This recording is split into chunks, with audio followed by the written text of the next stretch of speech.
Hi, I just wanted to share this little thing that came up in a game that I'm playing at the minute of Tunisia. I think probably most players will just kind of go, yeah, well, we know that, it's kind of obvious, but I must admit it caught me slightly, and I thought, oh, that's really good. But the guy I'm playing in this particular campaign is a much better player than I am, so I'm not at all surprised, to be fair, but I am still, even though I've been playing this for quite a while now, things do still creep out the woodwork, and I think, oh, that's clever. And that's what I love about the game. It has so many subtleties, I think, and little clever little bits, so I thought I would share.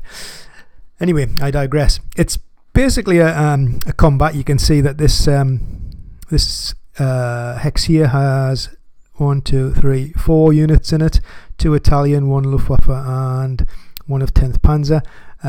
We're at the stage in the game, I think the 8th Army's just arrived, and I'm trying to get rid of as many of these nice units as I can when there's a possibility to catch them. So I'd managed to infiltrate commandos and French into mountain hexes to give me Zocs all around, so he has a problem kind of retreating through Zocs.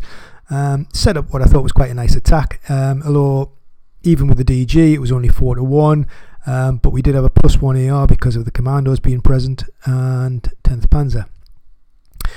So we rolled, as you can see here, we rolled 11 with 2, which took it up to an 8-1 with the +1, and then inevitably had the poor die roll of a 3,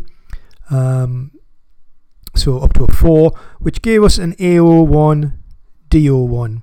And I thought, well, okay, I'm going to kind of live with that, because what that means is I'm going to lose my commandos to fulfill, sorry, just caught that, lose the commandos to fulfill that, but I'll get that element of 10th Panzer out of the equation. So, you know, that's not a bad exchange. And if you look down that, I know I haven't set up the full thing, but when you're kind of looking down that main road to Sidi Nazir, off to Mater, and hopefully off to Bizerte or Tunis, that's starting to look a bit fresher without having those evil 10th Panzer guys in the way.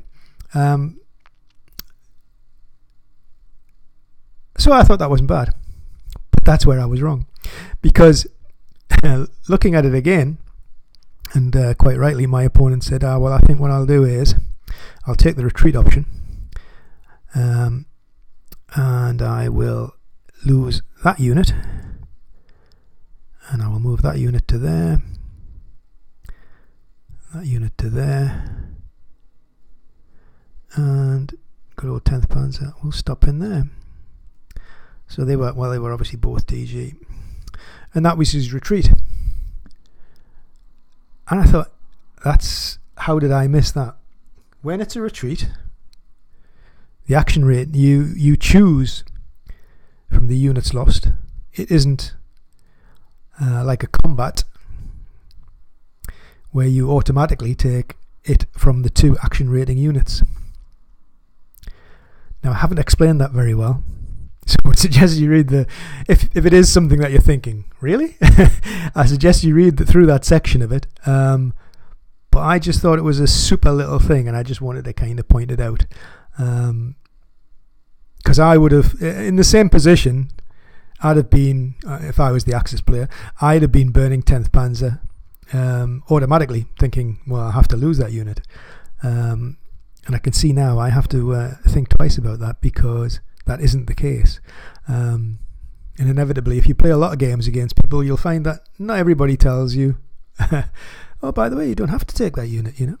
So it's a good little wrinkle, I thought.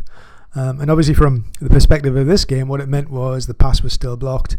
He did pull back a bit later on, but you know, the game continues. It's a great game that we're playing. I've actually got 2 versions of Tunisia on the go at the same time, both loving both of them. They're both completely different, but yeah, it was just one of those little incidents that came up, and I thought, well, I'll do a little bit about it. It's only 5 minutes, and hopefully some people might think the same as me and think, well, there you go, yeah, nice one. But there you go. Okie doke, cheers now, bye.